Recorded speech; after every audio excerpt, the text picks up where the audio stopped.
recording is on, I will probably need, or one of us may well, unless it's Charlotte, who's Mrs. Admin herself, will need a bit of reminder to do that. So if you do spot us having forgotten that, please do let us know, because I think in the Bevy platform it just auto did that. But yeah, as usual, we'll make the recordings available and so on.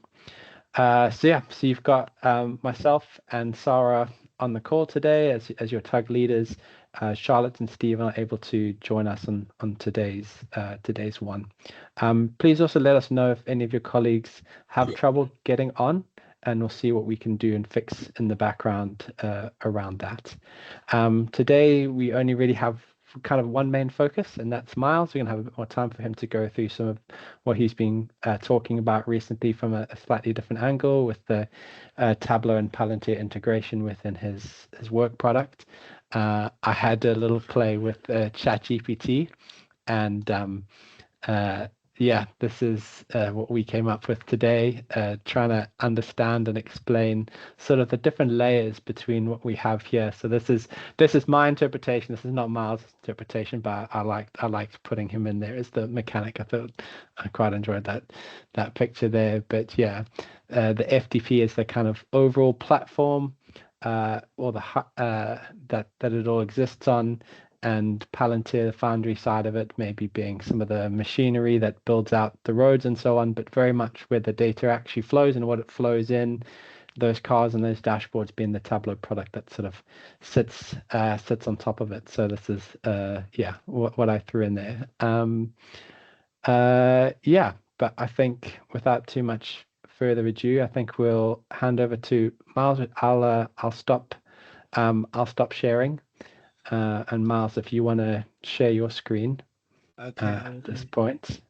If you haven't met Miles before, he's been on a few of these tugs already. He works within NHS England. I'll let him do a bit more of a deeper introduction himself, but he's a very his work has been really got a lot of attention recently for very good reasons, because obviously the NHS is going through massive changes, and Tableau within that is something that is being its future is kind of shifting a little bit within that, but Miles is very much at the forefront of where we can actually see the two technologies work side by side, hand in hand with each other.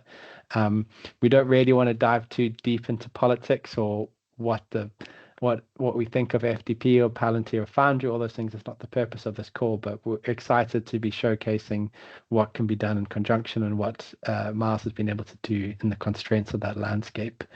Over to you, Miles. Okay, so I'm having a bit of difficulty here. Bear with me one moment. Okay, no problem. It's not letting me do what I want to do. Okay. If I just check if I can. You see my screen? Yeah, we can see your screen. Oh, cool. I just increase the size a little bit. So I've just taken some inspiration from you and just done some AI pictures. So basically, this is just the basically an overview of the process I went through to get the care home dashboard that I showed you guys last month published. So I've tried to include everything. I've made assumptions that people might know what I'm talking about when I'm talking about Tableau, but I'll make a start.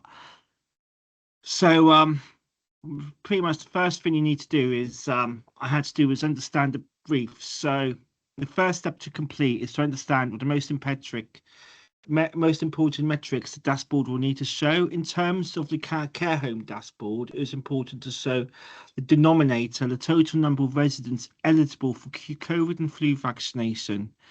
This defines the size of the cohort. Without an accurate denominator, uptake percentages are meaningless. So the numerator, the number of residents who received a recorded vaccination, and this data is sourced from GP records where vaccination events are logged.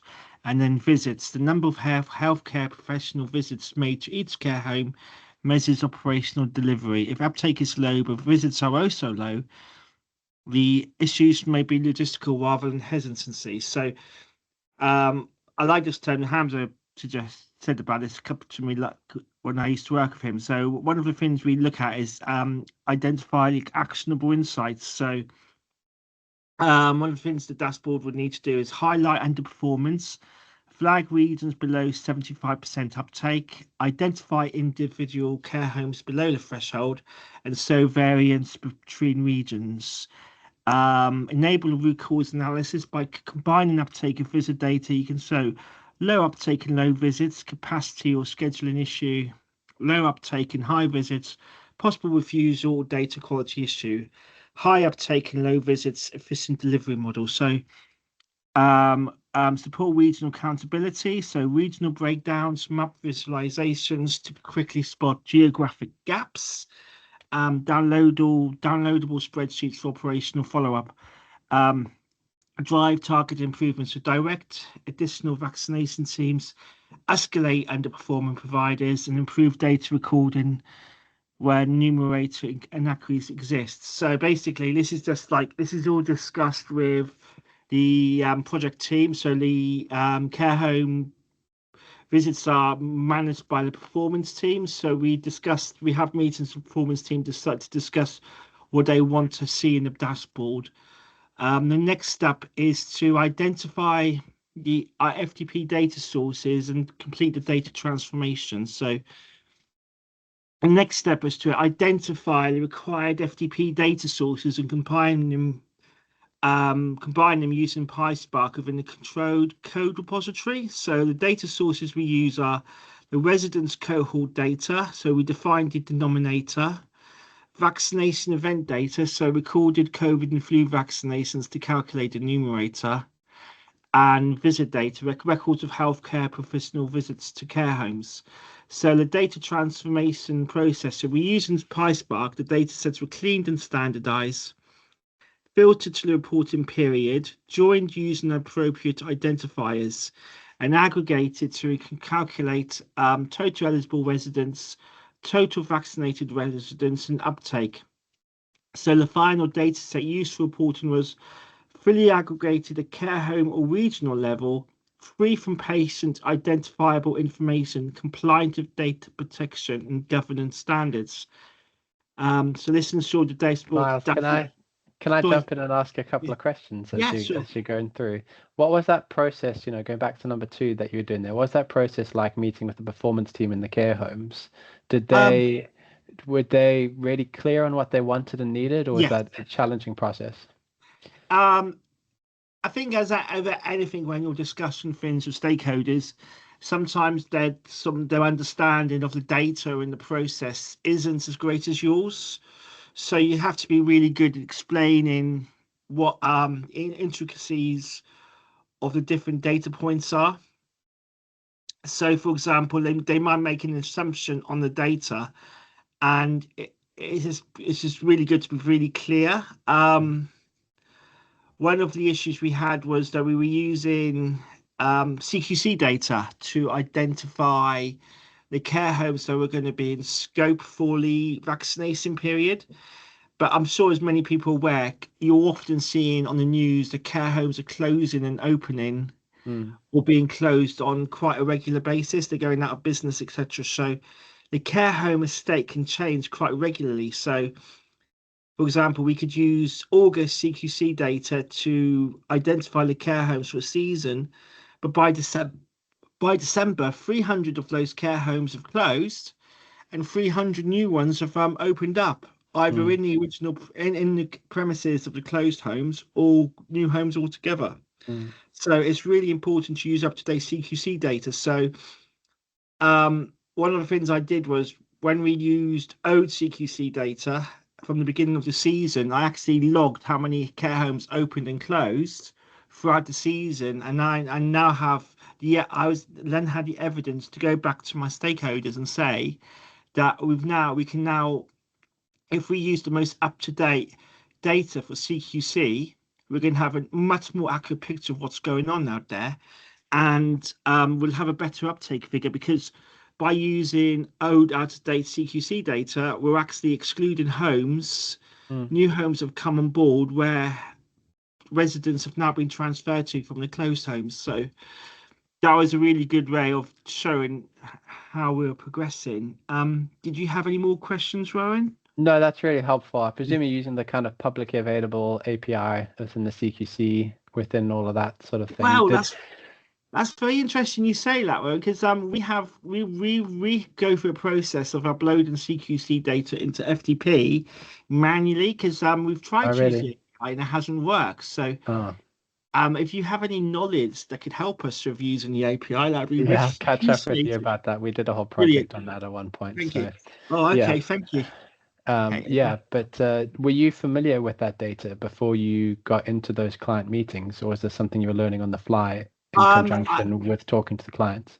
I literally was handed, so essentially originally the care home data was done manually by using something called Capacity Tracker, which was a online form that care homes logged into and updated Okay. with the number of residents and vaccinations.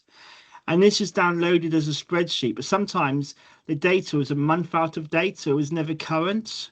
So they used to send out, the guy who used to do it before me used to send out spreadsheets twice a week Mm, using these manual downloads. So the idea behind using FTP in Tableau was to use as much current up-to-date data as possible and literally have it very visual.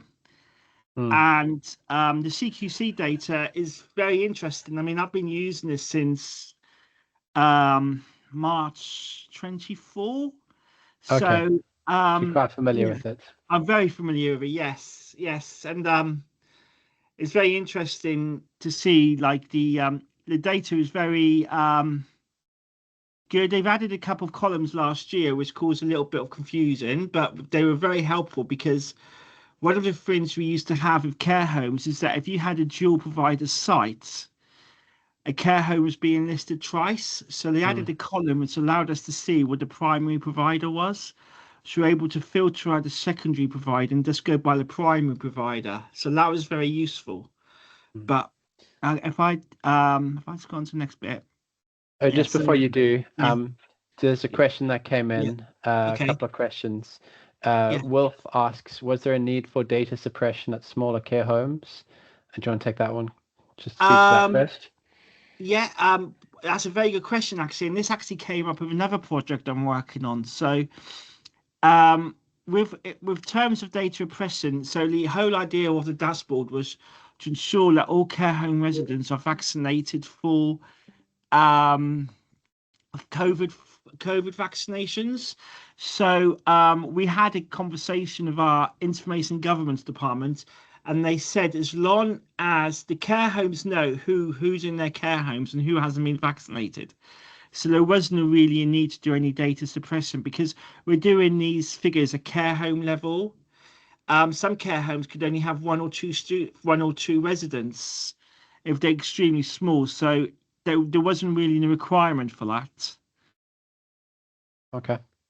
Yeah. And then Um, Ruby asks, uh, did you need to put your aggregated data set into an ontology object type? And then asks, is the CQC data not in UDEL to pull through into FTP?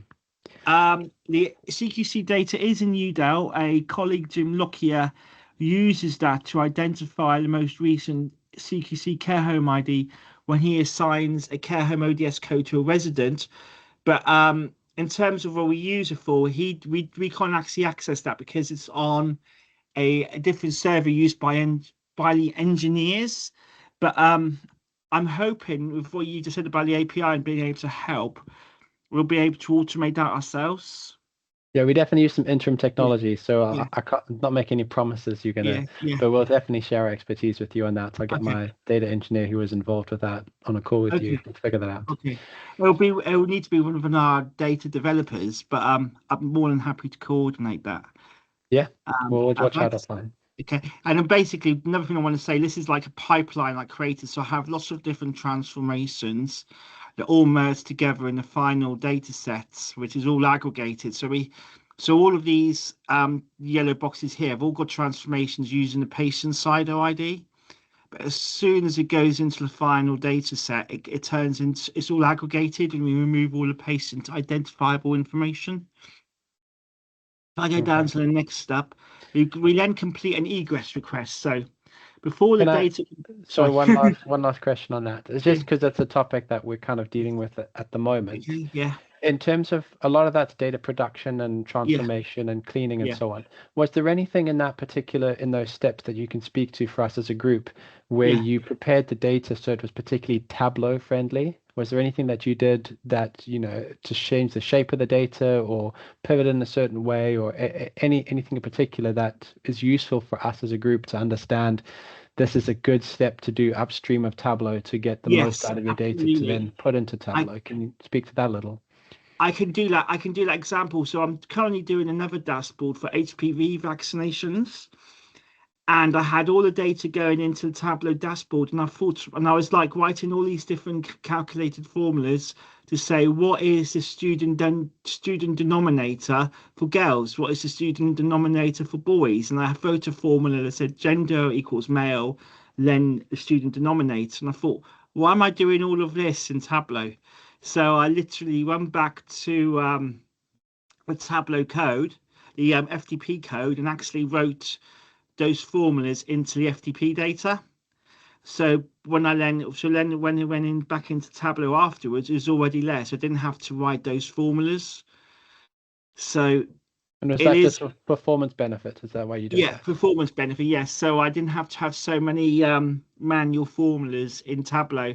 So what I tend to do is if I've created a data set in FTP, it transport it into Tableau and realize, oh, I've forgotten to do that, or I could have done that better. I go back to FTP and write the formula into the actual code. So then I don't have to have none, and I'm not having to rely on so many calculated formulas in Tableau. Okay, that makes a lot of sense. Yeah, I think Ruby really would like an answer to the question of if whether the final data set went into the ontology object type. I'm not quite sure about that one. Okay, maybe Um, one we can pick up and get yeah, back. one that's probably one we can pick up. I'll take that away. Okay, I'll stop interrupting you. You crack on. No. And the next bit we do, so that's basically the data pipeline. So next thing we do is complete an egress request. So I basically put like a little form together. So this is like a similar form to what we have to fill in on the FTP. So before the data can be used in Tableau, the analyst must complete a data egress request form and submit it to information governance. IG will arrange a meeting to complete a DPIA, a data protection impact assessment, to understand the intended audience for the dashboard and confirm how the data will be used. So the DPIA is a formal risk assessment process required under UK GDPR, where processing data is likely to result in a high risk to individuals' rights and freedoms, particularly when handling health or sensitive data. Once satisfied, e.g., IG will issue a reference number confirming approval. So this reference number this reference number must then be provided to developers to finalize the ingestion process and enable the dataset to be used in Tableau. So without the IG approval reference, the data cannot be used for reporting. So the developers will not remove security markings for ingress into Tableau without it, without the support. And then once we have the code approval and IG have approved it, you have to then submit something called a pull request. So the code repository has you create a pull request. So it finalizes. So the data. So when you create a pull request, it finalizes the data in the code repository, so it can't be edited anymore. And then you submit it to the developer. They will then add some additional code to the code to remove any information governance markings that will stop it from being used. And they'll also review the final data set and make sure it's fully aggregated, make sure there's no patient identifiable information. And as I just said, remove the data classification markings within the transformation code. If these markings are not removed, the data set will remain restricted, cannot be used in Tableau. Now, the good thing here is they only have to add those data removal markings once. So if I've created a data set, put it in Tableau, and I realized I've forgotten something. I have to go back to Tableau, create a new FTP, create a new branch of the code repository, make the changes to the code, and then create another pull request and ask the developer to approve it. But when they approve it the second time, what they'll get is a view of the code as it was in the first version, the code as it is in the second version, and they can see exactly where the code has been changed. So if there's no data sets been added in or nothing else has been added in and needs IT approval, they're usually quite happy just to approve it straight away. And that usually takes a couple of days or at most. They're really quick in approving them. And then it goes into linking in Tableau. So Cool. Can I ask a couple of questions on that? yeah, We've had sure, a few absolutely. questions come in from the group. So Yeah. first, a quick one, just to confirm. Yeah. You talked a bit about code changes here within these checks. Do the code changes also require their own DPIA, or is that just No, a one-off process? it's just a one-off process. So the DPIA is done in the first instance. Once that's approved and the code has been approved the first time, any further changes to the code, if you're just changing the name of a column or adding a new formula, that isn't subject to a new DPIA. That can just be put through. Okay, no, that makes sense. And Yeah. then is this approval process for the whole of the national FTP instance, or is it just local? Like what approvals will need to happen and local tenancies? Do you know that answer? I don't know the answer to that one. Okay, I didn't I think know so. this is I think this should probably be an overarching process. I know it's definitely in place for vaccinations and screenings, but I imagine it's going to be all over.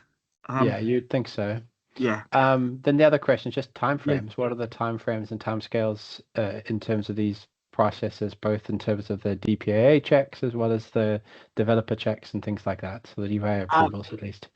So when we did the care home dashboard, which was back in March 24, it was a little bit time consuming because nobody really was aware of the process. I'd already had some knowledge of it because I'd worked on a couple of other dashboards with a previous team I was in.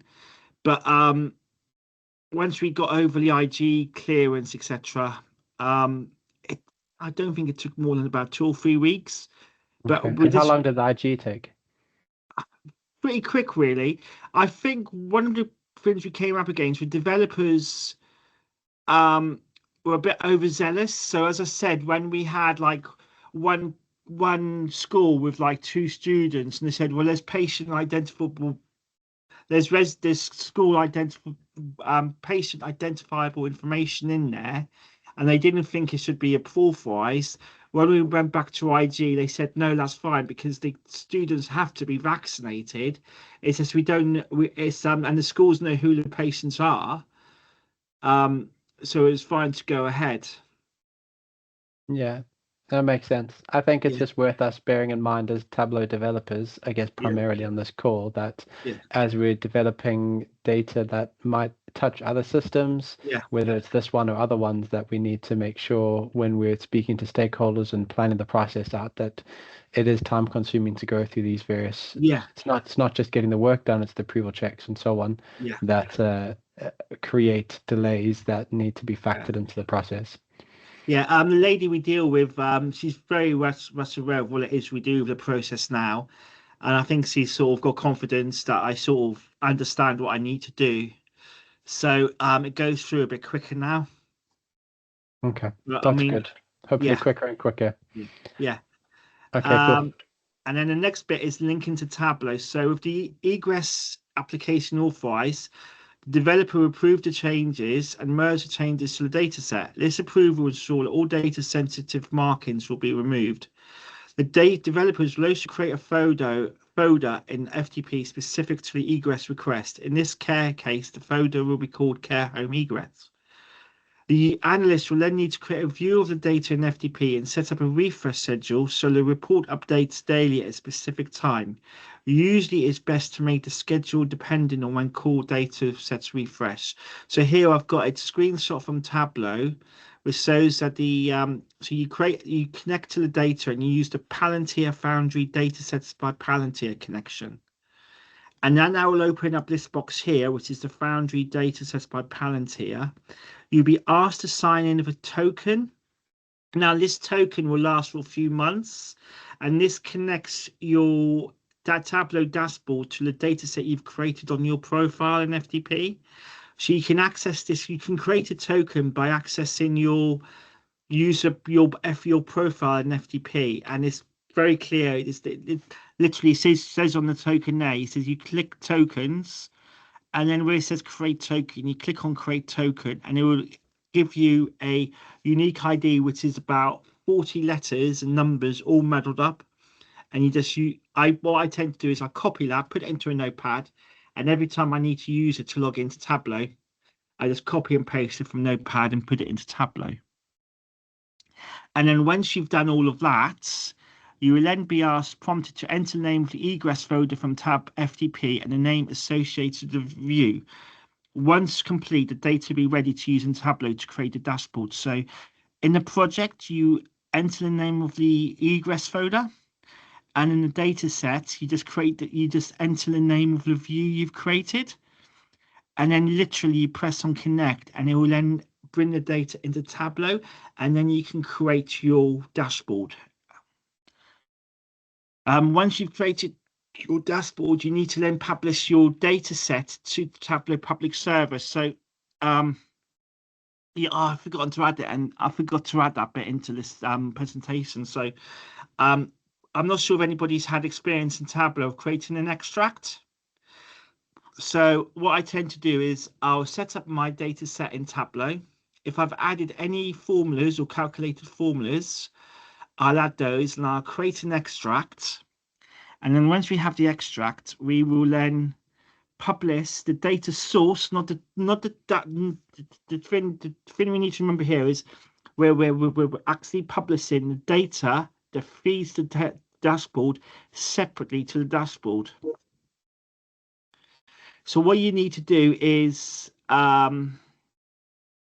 sorry, what do I need to say? So we have this little form here that comes up, publish data source to data Tableau server. Type in the name of the location, the name of the data set. So this is the name that the data set will appear under on Tableau server. You set a refresh schedule. So you say you want the data to refresh from FTP at 9 a.m. every morning. And then you set authentication. So any authentication, you have to select allow refresh access. And that will make sure that the actual data will update from FTP on a daily basis. Now, the big thing to remember here, this is a different refresh schedule to the one I mentioned earlier in FTP. So the one in FTP refreshes on a daily basis to get the latest information on vaccinations that took place the day before.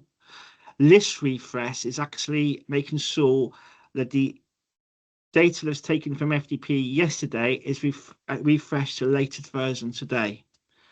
And then once we've published the data source, we need to be linked back to the dashboard by selecting data, new data source, and selecting Tableau server. Then searching for the data source has just been uploaded. The user will then need to use the replace data source option to change the data being used by the report to the published data source. So basically what you're doing is you've got a data source connection from FTP. And then what you're doing, you're creating a new data source. You're then creating a new connection to the data source you've just published to Tableau server, and then you're swapping them over. So when you use replace data source, you're actually replacing the data source from FTP with the data source you've published to Tableau server. And what that does is it ensures that when you publish the workbook, which is the actual dashboard, it's not publishing the data with it because that will slow performance. So what you're doing is you create the extract, you publish the data source, then you connect it back into the workbook and then remove the connection to FTP. And then once you do that, you publish the dashboard. So now the completed dashboard is linked to the data source. It can be published. Using the form available under the server menu option, publish workbook, The next step is to email IT service desk the list of users. These individuals should then be given adequate permissions to access the dashboard. And in order for them to be able to do that, they need to have Okta access. So every time they go and log on to view the dashboard, if they haven't saved the password, they'll be prompted to enter their password every day, but it tends to save the password in the box anyway. And the next thing you can do is by accessing the dashboard in Tableau server, the user will be able to identify the number of people accessing daily. So we have an option, say, if you click on the care homes main page and click on actions, it says who has seen this view. You click on that and you get a list of all the people that have been accessing the dashboard, the time they last viewed it, and the number of times they've accessed it. And then by clicking on the icon here, which is on the left-hand side, you can click on cross tab and download it to a spreadsheet, and then use that as evidence of how many people are using the dashboard. So I was able to tell using this data that during the last COVID vaccination season, on average, 65 people a day were using the dashboard. I think that's the end of my presentation now. Has anybody got any extra questions at all? Yeah, I've got a few, and Yeah. it's good that we've got a good chunk of time. So please do just raise your hand if you've got a question you want to come off and talk about. There's been a lot of great chats, and it's exactly what we want to take place behind the scenes as well, to let you know, Miles, about some of the ontology and those questions, bits that you were going to kind of go away and figure some stuff out and maybe come back to the group on. So there's quite a bit in there just to make you alert of. But can you scroll back up a little bit? I'm curious about the token side of things. Yeah. Is this a token assigned to your personal user within FTP? And Yes. is this what the refresh goes kind of is communicated along? Is this part of that refresh pull process? So what would happen if you as an individual user had to leave the NHS, for example, and that you had to be removed from FTP? I guess that token would need reassigning, as well as the Tableau workbook itself need reassigning. You wouldn't need to reassign tokens. So a colleague, you'd need to hand it over to a colleague, and the colleague would then need to create a token in their name. And then when go back to the data, we republish the data source with the new code, and then we publish it that way. The other thing probably good thing for me to suggest is that before you publish the data source to the Tableau server and remove the actual connection to the actual FTP, it's a good idea to create a copy of the dashboard and use that as a master copy, which is still linked to the FTP.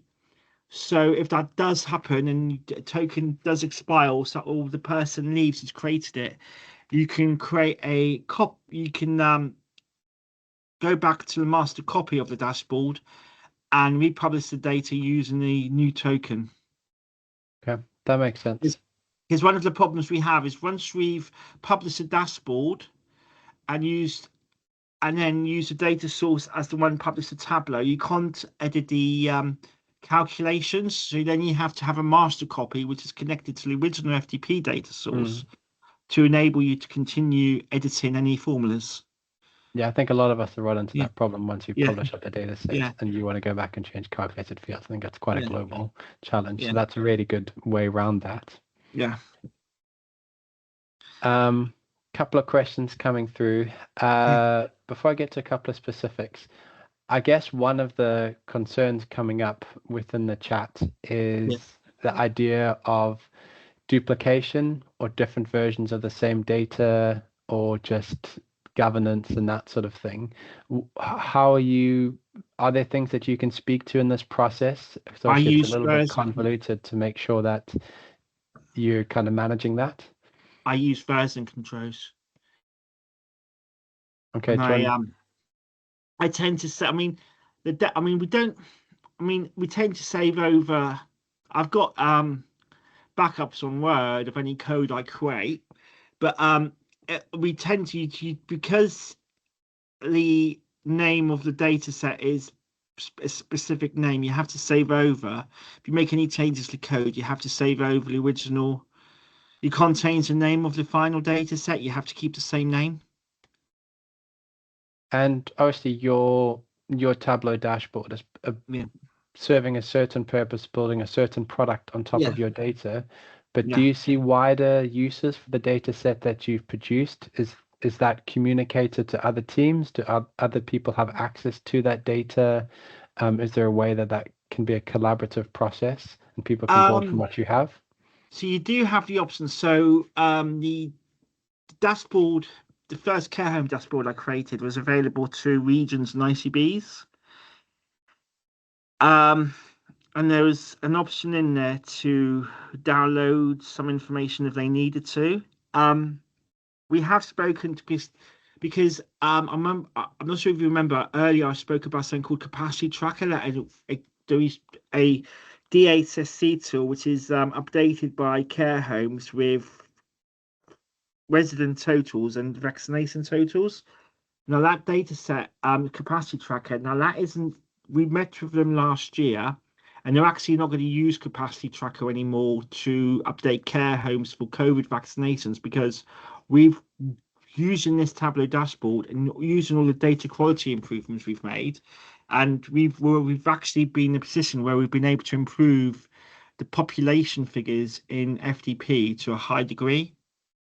So we've got much more current and specific numbers now for care home populations. So there is a bit of duplication there, but this tool is pretty much ensured that we don't have that duplication anymore. I think hopefully that answers the question. Yeah, I think so. I've got a few questions to work through and some hands up, so let's just we'll go through that list, which is excellent. I think a lot of interest in what you're doing here, Miles, and lots of positive comments coming through as well. I think I'm going to always get this mixed up with our NHS names. I think it's Philip Graham is asking, does this way of user management scale? For example, nationally aimed dashboards, are you using group management? I'm not sure about that. What do we mean by group management? Is that in terms of people accessing? Yeah, I would imagine so. And Philip, feel free to come in. Hi, so it's just when you were talking about having to add users, there's obviously there's scope for a product that is aimed nationally. You know, imagine a dashboard on a national topic that everyone's RTT or something. You are not going to be able to manage users in that way, I don't think, when you're looking at users across multiple organizations for a national product. So I was just interested in whether group management is the obvious way to manage in that circumstance where you create groups of similar users. I'm not quite sure about that. I'd have to speak to a lady called Joanne Silby who deals with that for us. I think Rowan will know her. And she usually, I could ask her about that, but I'm not sure of the answer myself. Okay, thanks. Okay. Cool. Then we've got one from Dilesh saying, do I need an ODBC driver installing by IT to connect to yes, you do. and desktop? Yeah, absolutely. Yes, they upgraded them before Christmas, so I had to have them reinstalled recently. Yes, but I think the drivers have been updated every couple of years. I think the first time I had it done was in 23 when I started using Tableau, and I had it done late last year as well when they upgraded the Tableau server. All right, okay, cheers, thanks, because we have to put in like a non-standard service request in for it. Yeah, because it's all on the Palantir. On FDP, there's a user guide, and it gives you the links to the drivers there. So I can help you with that if you need be. Okay, thanks. Yeah. Great. And then Karen Jones, you've got your hand up. Thanks for waiting so patiently for us. Okay. You've got a question or a comment. Feel free to come in. Yeah, so I do have a nationally accessed Tableau dashboard that would be I would probably, it already exists, so I'd be needing to migrate that to a FTP backend. And I think one of my concerns has been to be sure that those national users who are mostly in providers will still be able to access it. And it sounds as though the Okta single sign-on system is still in place. So all of my current users have an Okta account. And, you know, will they still be able to use that? Will they, in fact, already have, you know, just be able to? I think you should be able to, because you've already got a Tableau dashboard they're using. It's already uploaded to a server. All you're actually if you change this to FTP data, all you're actually doing is changing the data source. You're not actually changing the access to the actual dashboard. So I think that should be fine, because I've changed the data source to the care home dashboard a couple of times and it didn't affect people's access. I think that should be fine. It's a relief to know that we still have Okta to manage user access. The other question is, you know, as far as I'm aware, that the Tableau software itself is being removed by NHSE at the end of December 26th. So, you know, is it still a viable option for us to move our backends to FTP? Or are we going to have to look for a new front end rather than Tableau? Perhaps this is not the right environment to discuss this. I did hear something about that, but I wasn't quite sure it was as soon as December 26th. I think one of the issues we have with FTP is that the reports you can build, I don't think they're quite as visual as Tableau, and there's not quite so much degree of visual and elements you can do. But I'm not sure about that at all. I don't really know enough about the future of Tableau. All I pretty much know is about what's going on now. It would be ideal if we could continue to use Tableau and migrate the data to FTP, then that would be the ideal. Yeah, I mean, I think it's more user friendly. I think with FTP there is sometimes there could be a cost involved if people keep on logging into it and refreshing contours and reports, etc. Whereas by using Tableau, I think you don't have that degree.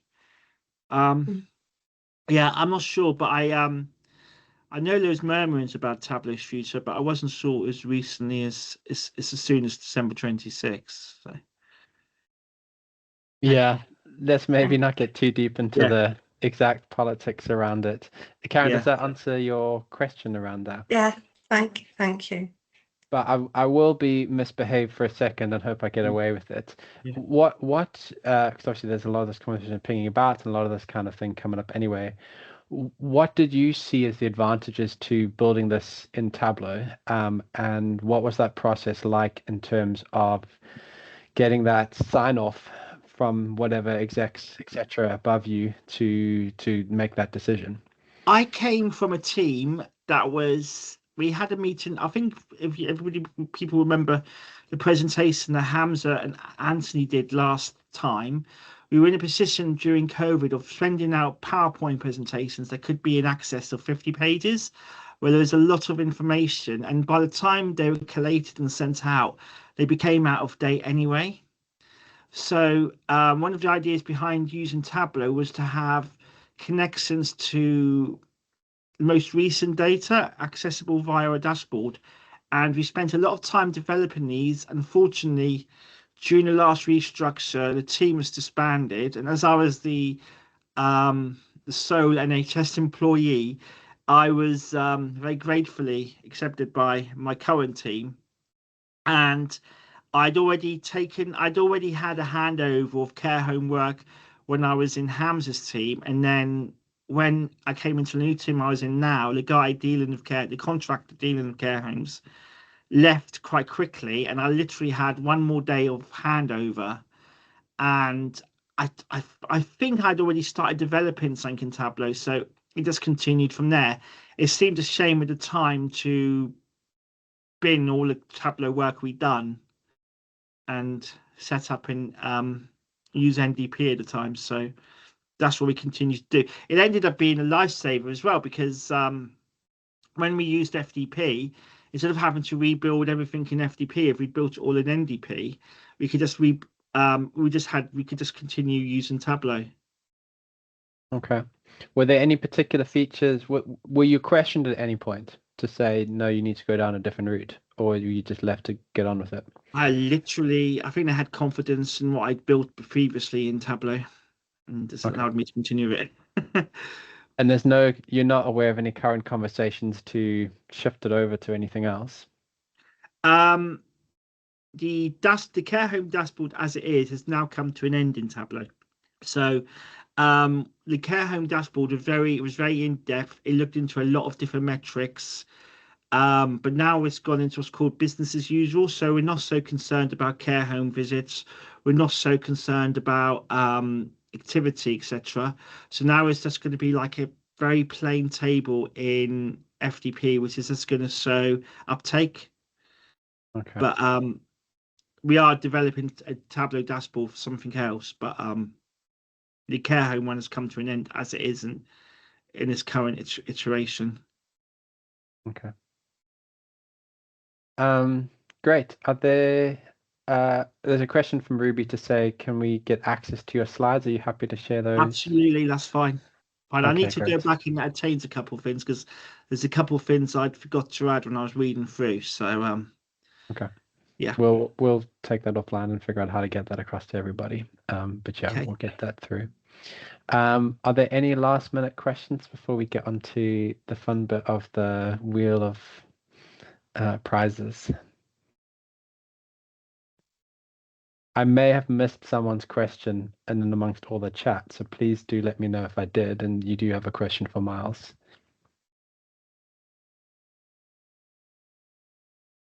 Okay, we'll take that silence as a completion of that stage. Thank you, Miles. Personally, I found that really interesting. Loads of great chat coming through as well. Really relevant and topical and really clear. So really appreciate the time and effort you put into preparing all that and taking us through. I think we'll give you a break now, having wheeled you out and like repeated tugs, so you can take a breath. But yeah, thank you so much. Really appreciate that. Yeah, on to you, Sarah, to do the wheel fun. Thanks, and thank you, Miles. Really, really great talk. I will share my screen as a thank you for joining us. We have a couple of prizes to give away, and I hopefully managed to put everyone's name into this. So what we will do, because I'm not too sure if you are able to direct message me here, I will drop my email in the chat, and if you're selected, if you could just send us a quick note so that we're able to post the prize over to you, that would be fantastic. So let's see if this works.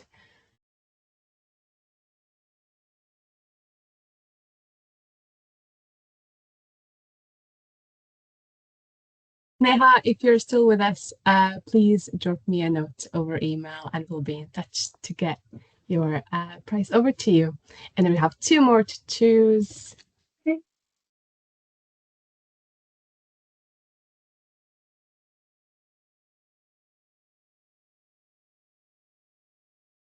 Imran, you're our second winner, and one more.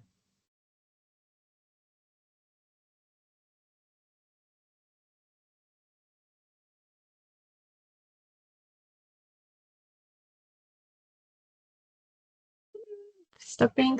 Joanna, if when you have a spare minute, if you just drop me a quick note over email and we'll be in touch from our end. I will attempt to stop sharing. Yes, hopefully that worked. Ron, do you want me to do a bit of a what to expect next? Yeah, I was going to hope you take that. Excellent. Yeah.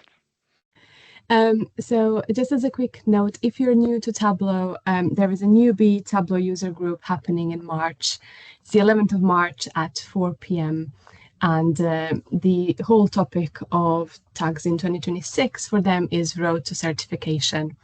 I'll pop a link in the chat in case anyone is interested to join that and is new to Tableau. In terms of what to expect from us, we have our March Tableau user group planned. It will be happening on the 24th of March at 6 p.m. Now, back in September last year, we had a presentation from Miriam, and we got a lot of feedback to say that people really enjoyed seeing other people's dashboards and layouts because they can often be clunky, maybe take a while to develop and to achieve that clarity. So our focus for March will be dashboard layouts and some of the kind of tips and tricks and starting points that everyone can use to make the journey a bit smoother. We'll be joined by Ryan Gensel. He worked at Apple as a head of data visualization. You might have seen his work in Dashboards That Deliver, more recently in the Big Book of Dashboards as well. So it's going to be a very fun data viz focused session all about layouts. I hope you can join us 24th of March at 6 p.m. and the invite link will go out shortly after our session today. That's all from me, Rowan. Great. I think that's all from us. Thanks so much for coming along. Glad you found us here onto Teams, and we look forward to seeing you next month in March. Okay. Thank you. Bye. Bye. Thanks, everyone. Thank you. See you soon.